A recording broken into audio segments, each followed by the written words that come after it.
আমি উঠেছিলাম ভালোবাসার ট্রেনে।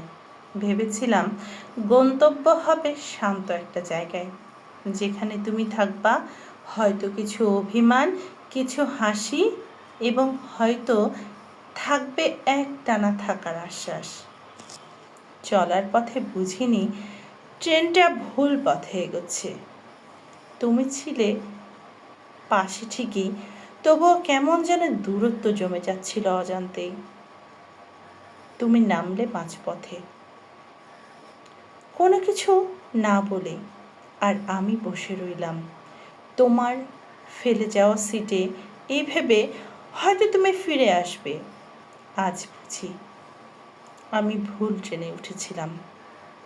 ভালোবাসা ভাবলেও ওটা ছিল যাত্রা শুধু তোমার সুবিধার, আর আমি হয়ে গেছি একজন ভুল ট্রেনের যাত্রী।